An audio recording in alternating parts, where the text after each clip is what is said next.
What's going on YouTube? Scott from Obnoxious and today I'm coming at you with my 2019 Gravekeeper's deck profile.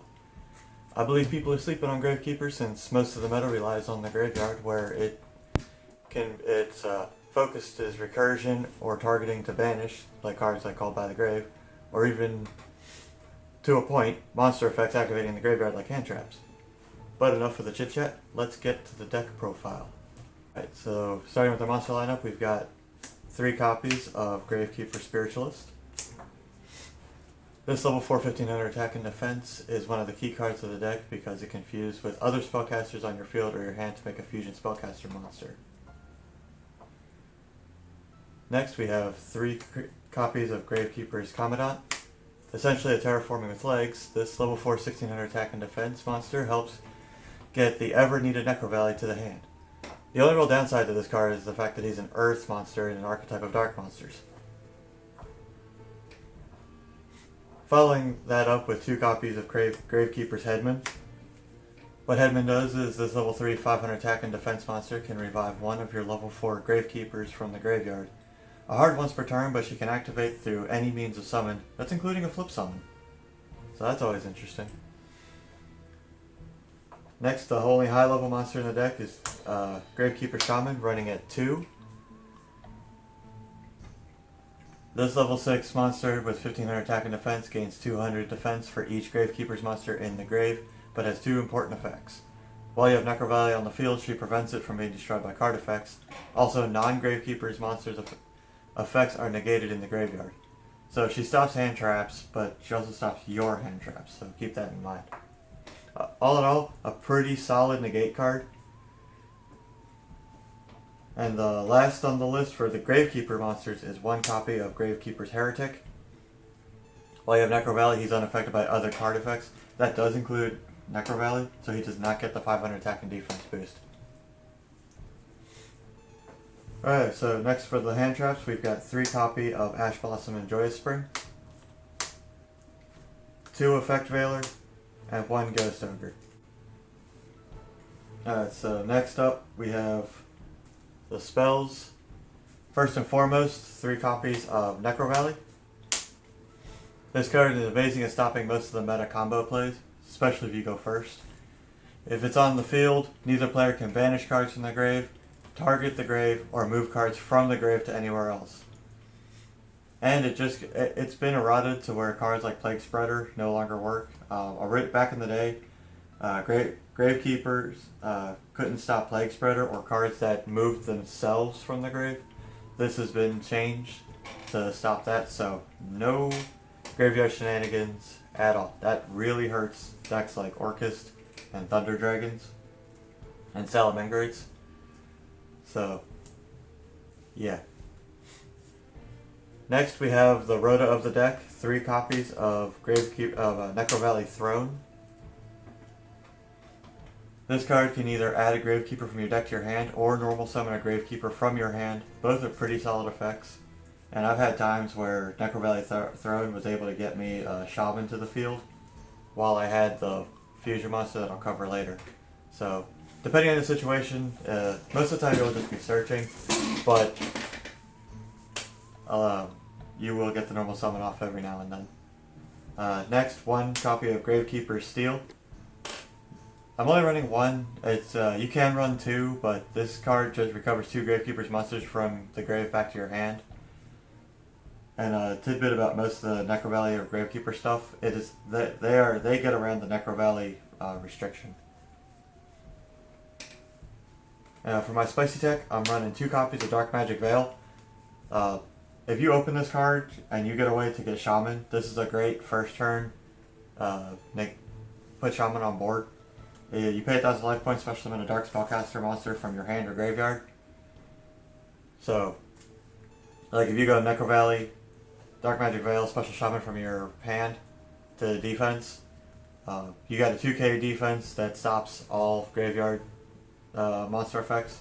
So things like Thunder Dragon Dark don't activate when it's sent from field to grave, and stuff like that. 2 copies of Super Polymerization. This card is just amazing for the deck. because since I run a good number of fusion monsters, things like Dragocepelia and Starving Venom Fusion Dragon, my dark monsters and fusion monsters can pretty much get this deck rolling, as well as it's really good at making the other fusion monsters like Violet Chimera and using your opponent's Thunder Dragons to make Venom Fusion Dragon. And a very fun tech choice in my extra deck for Endymion matchups. Next card is 2 copies of Terraforming. Obviously get Necro Valley.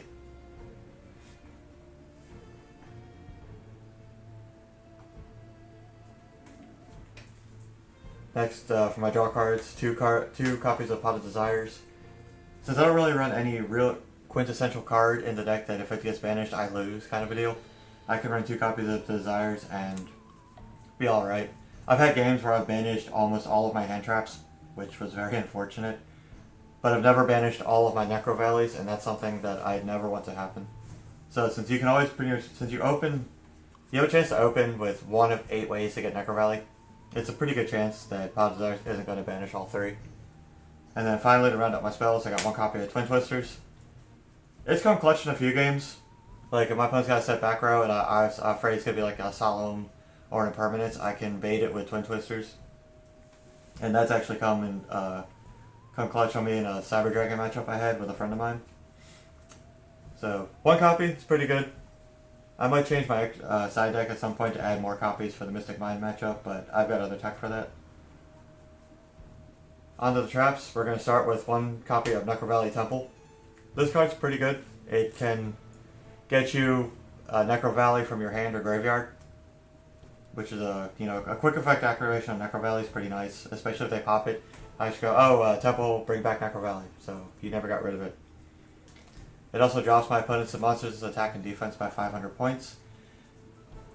And if it's popped, whether it be face up or face down, you can set a Necro Valley spell or trap card from your deck to the field, which is good for getting the counter trap, which I regretfully do not have. But if I ever get them, I'll probably be running 2 copies. Next up is 1 copy of Infinite Permanence. This card's pretty self-explanatory. Unfortunately, I only have the 1. I do not have 3. I will be bumping this to 3 when I get 2 more, if I can ever afford that. Right now it's, averaging about $30, so that's pretty good. Maybe if I get some decent amount of money, I can order me 2 more. So for some interesting tech, I'm running 2 copies of Summon Limit. Since my deck doesn't normally summon a lot per turn, the restrictioning of 2 summons a turn doesn't stop my deck, and I can just go Spiritualist, Fusion for Supernaturalist, and there's my 2 summons with a really big boss monster.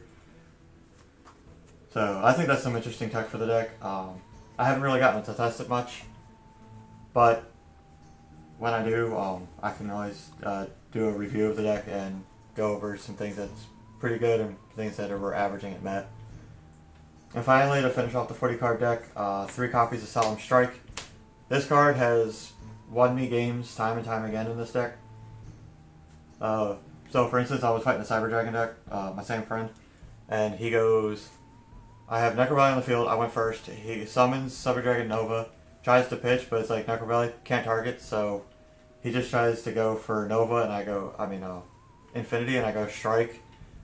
Then he just responds with Mega Fleet, and next turn I make another fusion for Supernaturalist, my 1 fusion boss monster, and he just couldn't win that, so Strike definitely won me the game there. And that's going to finish up we're going to go 3 copies of Supernaturalist. He's our boss monster of the deck, and pretty much the only monster you're really going to make outside of, some top choice matchups. So he starts at a 2,000 attack and defense. His requirements is 2 Gravekeeper monsters. I just want to say Spiritualist because Spiritualist plus him. Spiritualist plus any Gravekeeper makes him. You could even use Spiritualist and him to make him. He summons a 2,000 attack and defense. With Necro Valley, he goes to 2,500 attack and defense, and when he's fusion summoned, he gets an attack and defense boost equal to 100 times the total levels. So Spiritualist and another level 4 make him starting at 3,300 attack points, which is easily one of the best creatures for this deck in terms of attack and defense. He's hard to beat over. And he's almost impossible to destroy, because while you have Necro Valley on the field, him and Necro Valley cannot be destroyed by card effects. So if you go effect, people go Ghost Ogre, you're like, no. Solemn Strike, no. He'll get negated, but he won't be destroyed, which is always nice. And during the main phase, you can activate his effect to, during the end phase, search your deck for a Gravekeeper monster or Necro Valley card from your deck to your hand.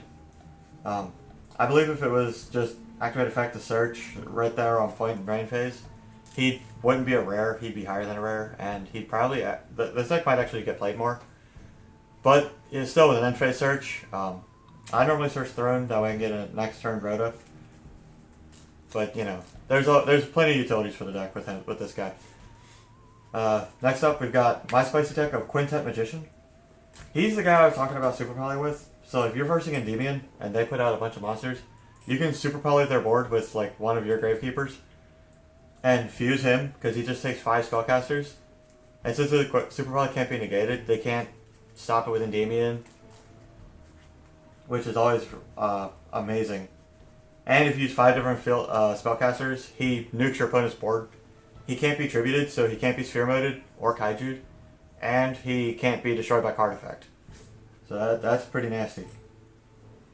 Next up, we've got the 1 copy of Violet Chimera for the Salamangreat matchup, and then 2 copies of Starving Venom Fusion Dragon.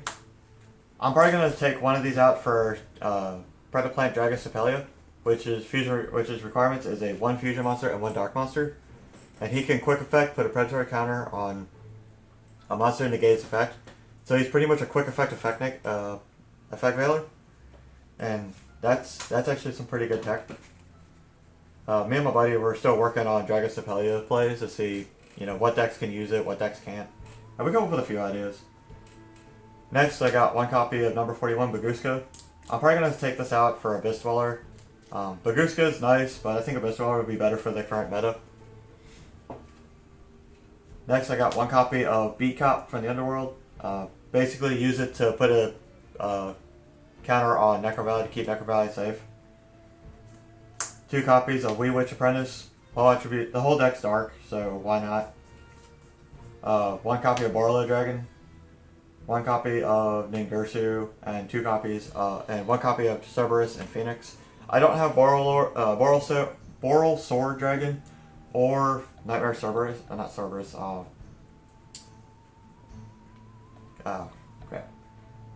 The rank 3 one, which name is escaping me right now. Onto the side deck, where I got 3 copies of Secret Village of Spellcasters. This is really good tech against Sky Strikers, which is still contending even with 1 Kagari. And this, if you go first, this hard stops Mystic Mine, as they can't activate the field spell. So all you have to do is just beat them down before they burn you for game. 2 copies of Evenly Matched. It's my going second tech choice. Since my deck has a hard time actually dealing with established boards, going second, Evenly Matched is a good way to deal with that. 2 copies of Pankratops. He's pretty self-explanatory. He's a really good going second card. Your opponent's got more monsters, summon it, and then pop, go to battle phase, evenly matched. So my extra deck my side deck is pretty much a going second side deck. 3 Lancia. This is a really good going second against things like Thunder Dragon or Orcus who want to establish a board. You just Lancia, say no, and they're like, well, I guess I'll just pass turn, I guess. Since I don't have Sphere Mode, I'm teching 2 copies of Lava Golem. It's essentially my Sphere Mode. Yeah, I can't normal summon the turn I summon him, but he can get rid of some outs like Colossus or negators like Red Dragon Abyss. So he's pretty good choice in my opinion. And then right now I got 3 copies of Quiet Life, but I'm probably gonna change this out for either Goes in Match or Rivalry or Warlords, depending on how I see fit. And that wraps up the deck. It's your standard 40 card 15-15.